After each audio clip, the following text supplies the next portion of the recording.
India's largest digital media network SumanTV తో చేతులు కలపండి. ఫ్రాంచైజ్ ద్వారా లోకల్ మీడియా పార్ట్నర్ అవ్వండి.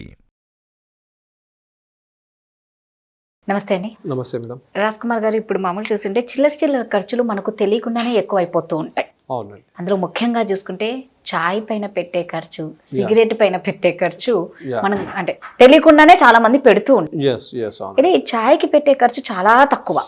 అంటే ఇట్లా చిన్న అమౌంట్ తో ఏమన్నా మనం ఇన్సూరెన్స్ చేసుకుంటే మంచివి వచ్చే ఉన్నాయా?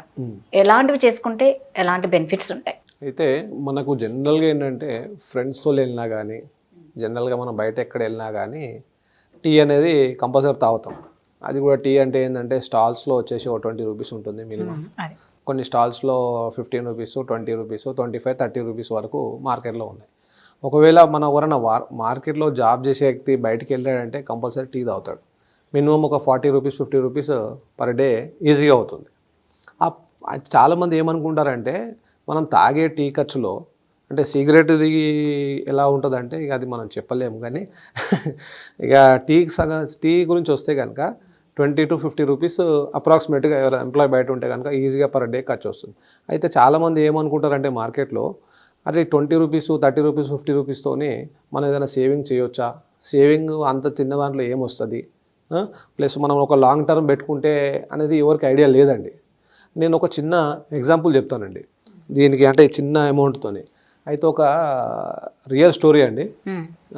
ఒక ఊర్లో ఒక ఫ్యామిలీ, మిడిల్ క్లాస్ ఫ్యామిలీ ఉందండి. అతనిది మంచి ఫ్యామిలీ, మిడిల్ క్లాస్ ఫ్యామిలీలో బిజినెస్ చేస్తున్నాడు. ఒక చిన్న షాప్ ఉండే, ఆ షాప్లో బిజినెస్ చేస్తున్నాడు. అంతా బాగానే నడుస్తుంది. అతనికి ఏమైందంటే రీసెంట్గా మ్యారేజ్ అయిందనమాట. మ్యారేజ్ అయిన తర్వాత జాయింట్ ఫ్యామిలీలో ఉంటున్నారు. జాయింట్ ఫ్యామిలీలో ఉంటూ ఒక ఇక అత్త కోడలు ఉంటారు కాబట్టి వాళ్ళు ఏంటంటే డైలీ రైస్ వండేటప్పుడు ఈ కోడలు కొత్తగా వచ్చింది కాబట్టి ఆమె ఏం చేసేదంటే ఒక పిడికెడు రైసు, మన ఒక బియ్యం సంచి ఉంటుంది, ఆ బియ్యం సంచి డబ్బాలో ఒక పిడికెడు రైస్ తీసి ఇంకొక డబ్బా ఖాళీ ఉన్న డబ్బాలు ఆ రైస్ అనేది అలా డైలీ వేస్తుంది. పొద్దున కుక్ చేసినప్పుడు, మళ్ళీ నైట్ కుక్ చేసినప్పుడు. వాళ్ళ అత్తగారు ఇక ఏంది నువ్వు అట్లా చేస్తున్నావు ఏంది అది ఇది అని చెప్పేసి అడగడం జరిగింది. అట్లా చేస్తూ ఒక 3-4 ఇయర్స్ అట్లా చేస్తూ పోయిందనమాట. డైలీ ఒక పిడికెట్ తీయాలి, ఆ డబ్బులు వేయాలి, ఖాళీ డబ్బులు. అట్లా ఒక 4 ఇయర్స్ 5 ఇయర్స్ వరకు అట్లా చేసుకుంటూ వెళ్ళిపోయింది. చేసుకుంటూ వెళ్ళిపోయే వరకు ఒక 5-6 డబ్బాలు రైస్ మిగిలిపోయింది అన్నమాట. ఆ ఫ్యామిలీలో ఏమైందంటే అదైతే హస్బెండ్ బిజినెస్ చేస్తున్నాడో ఆ బిజినెస్ లాస్ వచ్చి అతనికి ఇన్కమ్ లేక కొద్దిగా ఫుడ్ తినడానికి కూడా ఇబ్బంది వచ్చే ఆ స్టేజ్ వచ్చిందన్నమాట. వచ్చిన తర్వాత అప్పుడు ఏమైంది, రైస్ తినడానికి ఈమె ఏదైతే ఆ చిన్న పిడికెడు రైస్ తీసి ఆ పక్కన వేసిందో ఆ రైస్తోనే ఒక 1.5 ఇయర్ వాళ్ళ ఫ్యామిలీ నడిచిందండి. 1.5 ఇయర్ వాళ్ళ ఫ్యామిలీ నడిచింది.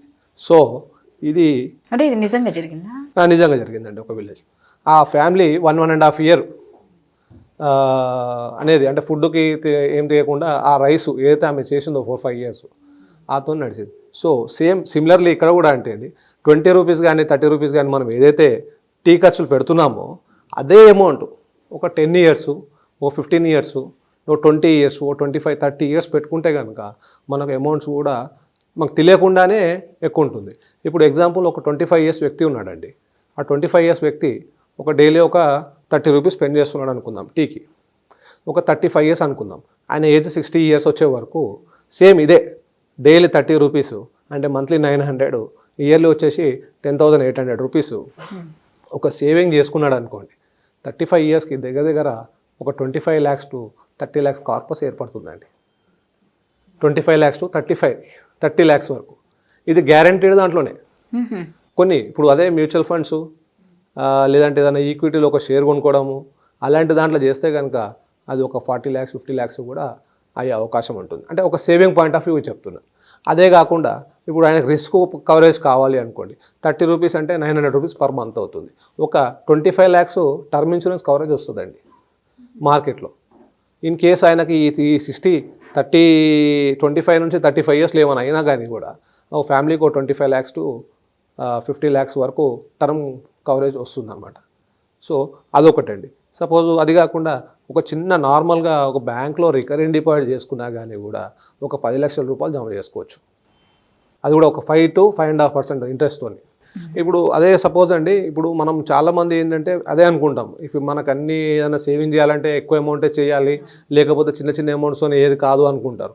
కానీ మార్కెట్లో అవైలబుల్ ఉన్నాయండి. ఒక 500 రూపీస్ ఒక స్మాల్ క్యాప్ మ్యూచువల్ ఫండ్లో కానీ వేసుకుంటే కనుక ఒక 35 years పెట్టుకుంటే కనుక అప్రాక్సిమేట్గా ఒక 40 to 45 lakhs మనం ఈజీగా. అంటే ఇలా ఇప్పుడు మీరు 500 అన్నారు కదా, అట్లా ఎలా రేంజ్ ఉంటుంది? ఎట్లా ఉంటే ఇప్పుడు ఎగ్జాంపుల్ అండి, మనకు మినిమము మ్యూచువల్ ఫండ్స్ ఎస్ఐపిస్ ఎలా ఉంటాయంటే కొన్ని ఫండ్స్లో 500 రూపీస్ నుంచి స్టార్ట్ అవుతాయండి. 500 రూపీస్ మనం ఇక్కడ ఎంత ఒక 30 రూపీస్ పెట్టినా కానీ కూడా మంత్లీ తీసుకుంటే 900 రూపీస్ అవుతుంది. అట్లా ఇయర్లీ వేసుకుంటే 12,000 అవుతుంది. 12,000 మీద మనకు యావరేజ్గా మ్యూచువల్ ఫండ్స్లో 10 నుంచి 12% సిఏజీఆర్ ఎట్లయినా వర్కౌట్ అవుతుంటుంది.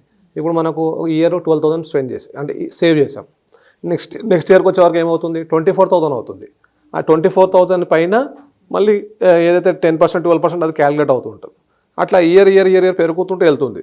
మనకు ఎప్పుడైతే 15 years 20 years ఆ టైము దాటుతుందో అప్పుడు ఏమవుతుందంటే కాంపౌండింగ్ అనేది బాగా వర్కౌట్ అవుతుంది మేడం. ఇప్పుడు సపోజ్ ఎగ్జాంపుల్ 10 years పెట్టుకున్నాము, 1,20,000 మన ఇన్వెస్ట్మెంట్ అవుతుంది. అది అప్రాక్సిమేట్గా ఒక 10% వేసుకున్నా కానీ కూడా అప్రాక్సిమేట్ 180 190 2 lakhs అవుతుంది.